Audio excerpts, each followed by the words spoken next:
Good morning everyone, I am Rayansh. Today we are going to perform a skit about Srinivas Ramanujan life story. First of all, I wish you happy National Mathematics Day. Let's start our skit. గొప్ప గొప్ప మేధావులకు ఒక equation కనిపెట్టడానికి సంవత్సరాల సమయం పడితే ఈయన ఒక్క రోజులో equation ని కనిపెట్టేవాడు. మన దేశంలో గణిత శాస్త్రంలో ఆర్యభట్ట, భాస్కరాచార్యుల తర్వాత అంతటి మేధావిగా చెప్పుకోవాల్సిన పేరు ఒకటి ఉంది. ప్రపంచ ప్రసిద్ధ గణిత మేధావుల్లో ఒకరిగా గుర్తింపు పొందిన భారతీయ గణిత శాస్త్రవేత్త శ్రీనివాస రామానుజన్. ఆయన పుట్టిన రోజున నేషనల్ మ్యాథమెటిక్స్ డేగా జరుపుకుంటున్నాం. బ్రతికింది 32 సంవత్సరాలే. ఆయన జీవించి ఇప్పటికి 100 సంవత్సరాలు గడిచినా ఇప్పటికి మనం ఆయన గురించి చెప్పుకుంటున్నాం అంటే గణిత శాస్త్రంలో ఆయన చేసిన కృషి అలాంటిది. అలాంటి రామానుజన్ గారి గురించి, అతని జీవితంలో జరిగిన కొన్ని సంఘటనల గురించి మనం ఈ స్కిట్ లో చూద్దాం. 1887 డిసెంబర్ 22న తమిళనాడులోని ఈరోడ్లో నిరుపేద బ్రాహ్మణ కుటుంబంలో తల్లి కోమలమ్మల్, తండ్రి శ్రీనివాస అయ్యంగారికి శ్రీనివాస రామానుజన్ జన్మించాడు.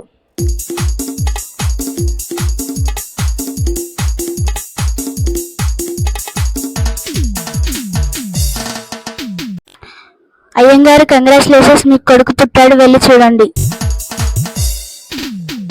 థ్యాంక్ యూ డాక్టర్ అమ్మ. కోమలతో నీ ఆరోగ్యం జాగ్రత్త. నేను వెళ్ళి మన కొడుకు జాతకం చూపెట్టుకొని వస్తాను.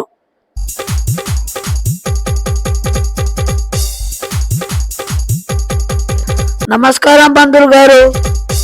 నమస్కారం. ఏమిటి విశేషం, ఇలా వచ్చారు? ఈ రోజు నాకు కొడుకు పుట్టాడు. వారి జాతకం చూసి చెప్పండి.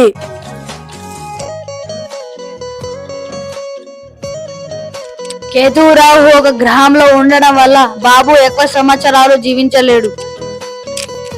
బాగా చూసి చెప్పండి. ఆ బ్రహ్మదేవుడు దిగి వచ్చినా కూడా కాపాడలేడు. లేక కుట్టిన కొడుకు అండి. నా భారం అంతా దేవుడి పైన వేస్తున్నాను. ఏమైంది అండి, బాధగా ఉన్నారు? పంతులు గారు ఏమని చెప్పారు?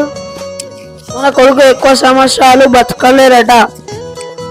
మీరేం భయపడకండి, మన బిడ్డ గర్వించేలాగా అవుతాడు. నాకు నమ్మకం ఉంది, ఆ దేవుడు చూసుకుంటాడు.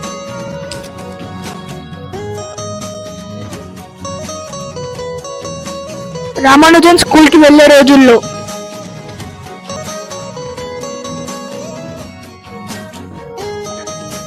రామానుజన్ మన ప్రిన్సిపల్ టైం టేబుల్ చేయడానికి సంకోచిస్తున్నాడు. నువ్వేమైనా సహాయం చేస్తావని నీ దగ్గరికి వచ్చాను. ఏది ఒకసారి ఇలా ఇవ్వండి. సార్ తీసుకోండి, కంప్లీట్. బాగా చేసావు రామానుజన్, నువ్వు జీవితంలో గొప్ప వ్యక్తి అవుతావు.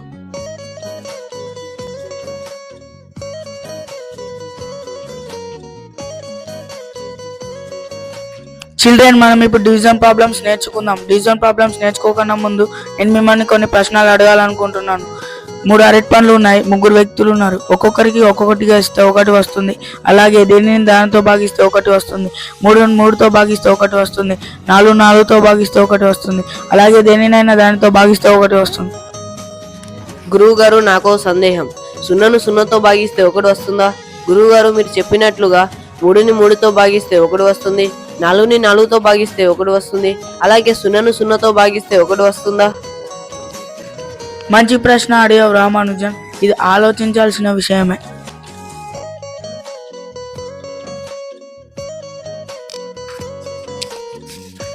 రామానుజన్, ఎప్పుడు మ్యాసేజ్ చేస్తావా? వెళ్ళి ఆడుకుందాం, గేమ్స్ పీరియడ్. నాకు ఆటలైనా పాటలైనా అన్ని మ్యాసే.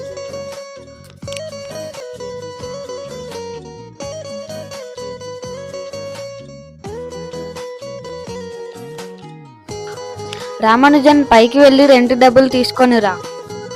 అలాగే అమ్మా. అన్నయ్య, అమ్మ 2 డబ్బులు అడిగింది.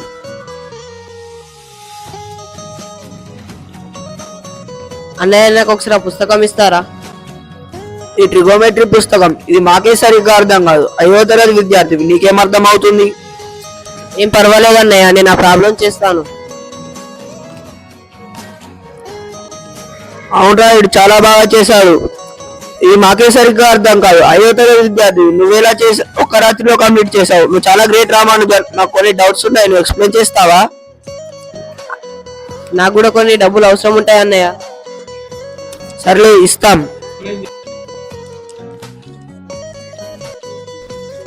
రామానుజన్ ఒక చిన్న ప్రశ్న అడుగుతాను, చెప్తావా? చెప్తానమ్మా. ఒక చెరువు ఉంది. ఒక చెరువులో ఒక రోజు ఒక పువ్వు పూసింది, రెండవ రోజు 2 పూలు పూస్తాయి. అలా 15 రోజులు నిండడానికి. అలా 15 రోజులు సగం చెరువు నిండిపోతుంది. అలా మిగిలిన సగం నిండడానికి ఎంత సమయం పడుతుంది? అదేంటి ఎంత చిన్న ప్రశ్న అడిగావు?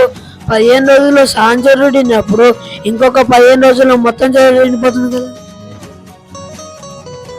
నువ్వు చెప్పింది తప్పు నాన్న. ఒక రోజు ఒక పువ్వు పూస్తుంది, రెండవ రోజు 2 పూలు పూస్తాయి, మూడవ రోజు 4 పూలు పూస్తాయి. అలా డబ్బులు అవుతున్నాయి. 15 రోజుల్లో సగం చెరువు నిండిందంటే మరుసటి రోజే చెరువు మొత్తం నిండిపోతుంది. బాగా చెప్పావు రామానుజన్. నాన్నగారు, నేను మెట్రికులేషన్ పాస్ అయ్యాను నాన్నగారు. స్కూల్ ఫస్ట్ వచ్చాను నాన్నగారు. కంగ్రాట్స్ రామానుజన్. కుంభకోణం గవర్నమెంట్ కాలేజీలో చేరిన రామానుజన్ కేవలం మ్యాథ్స్ పైనే ఎక్కువ దృష్టి పెట్టడంతో మిగిలిన సబ్జెక్టులలో ఫెయిల్ అయ్యాడు. ఆ తర్వాత రామానుజన్ మద్రాస్ కాలేజీలో చేరాడు. అక్కడ కూడా ఇదే పరిస్థితి. రామానుజన్, నీకు మ్యాథ్స్ లోనే 100కి 100 వస్తే సరిపోదు, మిగతా సబ్జెక్ట్ లో కూడా నువ్వు పాస్ కావాలి. అప్పుడే నువ్వు జీవితంలో ఎదుగుతావు. అలాగే గురువు గారు.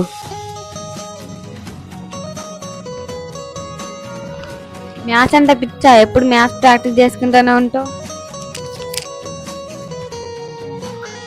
వీడు మళ్ళీ ఫెయిల్ అయ్యాడు. మ్యాథ్స్ లోనే 100కి 100 తెచ్చుకున్నాడు. అన్ని సబ్జెక్టులో కూడా బాగా రావాలి. అలా అయితేనే నీ ఫ్యూచర్ ఉంటుంది. మ్యాథ్స్ అంటే నాకు అన్ని నాన్నగారు. మ్యాథ్స్ తో ఎక్స్పెరిమెంట్ చేయాలంటే నాకు ఇంకా చాలా ఇష్టం నాన్నగారు. వీడికి పెళ్లి చేస్తేనే మారుతాడు కావచ్చు. సరే మరి చేద్దాం. 1909లో జానకి అమ్మల్ను వివాహమాడిన రామానుజన్ కుటుంబ పోషణకై 25 రూపాయల జీతానికి గుమస్తగా చేరాడు. ఆ గుమస్తగా చేసుకుంటూనే రీసెర్చ్ చేస్తూ ఉండాడు. రామానుజన్ ఏం చేస్తున్నావు? నేను జిహెచ్ హడ్డీకి లెటర్ రాస్తున్నాను. రామానుజన్ తన పరిశోధనలను పోస్టు ద్వారా జిహెచ్ హడ్డీకి పంపించారు.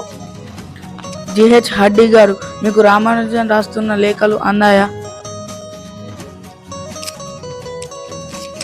అందాయి. నా గొప్పతనం కంటే రామానుజన్ లాంటి మేధావుల గొప్పతనమే నా జీవితంలో విజయంలో భావిస్తాను. వెళ్ళి రామానుజాన్ని మన యూనివర్సిటీకి అవమానించండి. రామానుజన్ లోని ప్రతిభను ప్రపంచానికి పరిచయం చేసింది ఈ జిహెచ్ హడ్డీయే. రామానుజన్ రాసిన లేఖలోని అసాధారణ సూత్రాలను చూసి ఆయన కేంబ్రిడ్జ్ యూనివర్సిటీకి ఆహ్వానించారు. 1914 మార్చ్ లండన్ వెళ్ళిన రామానుజన్ గణిత శాస్త్రంలో ఎన్నో కొత్త సిద్ధాంతాలకు రూపం ఇచ్చాడు. అక్కడ fellow of the Trinity college గౌరవం పొందిన తొలి భారతీయుడిగా గుర్తింపు పొందాడు. అంతేకాదు, ఫెలో ఆఫ్ రాయల్ సొసైటీ గౌరవం పొందిన 2వ భారతీయుడు Ramanujan. Ramanujan prime, Ramanujan some, Ramanujan functions వంటి ఎన్నో సిద్ధాంతాలకు ఆయన రూపొందించాడు. గణిత పరిశోధనలో పడి సరిగా తినకపోవడం వలన ప్రతికూల వాతావరణ పరిస్థితులలో పరిశోధనలు చేయడంతో ఆయన అనారోగ్యంతో గురయ్యాడు.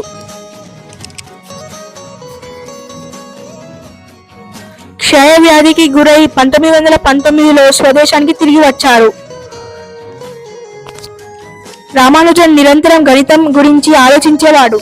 అనారోగ్యంతో ఉన్న రామానుజన్ ను చూసేందుకు జిహెచ్ హడ్డీ ఒకసారి టాక్సీలో వెళ్ళాడు. ఆ టాక్సీ నంబర్ 1729. రామానుజన్, బాగున్నావా? బాగున్నాను హడ్డీ గారు. నిన్ను కలవడానికి నేను ఒక డొక్కు టాక్సీలో వచ్చా. ఆ టాక్సీ నెంబర్ 1729. అందుకే ఇంత ఆలస్యమైంది. అయ్యో, 1729 నెంబర్ కి ఒక స్పెషాలిటీ ఉంది. ఆ 1729 is a which we can express the cube of smallest number that are 10 cube plus 9 cube is equal to 12 cube plus 1 cube. బాగా చెప్పావు రామానుజన్. సరే మరి నేను వెళ్తున్నా. అలాగే ఆర్డి గారు. ప్రపంచ గణిత శాస్త్ర అభివృద్ధికి ఏనలేని కృషి చేసిన శ్రీనివాస రామానుజన్ 1920 ఏప్రిల్ 26న తీవ్ర అనారోగ్యంతో తుది శ్వాస విడిచారు.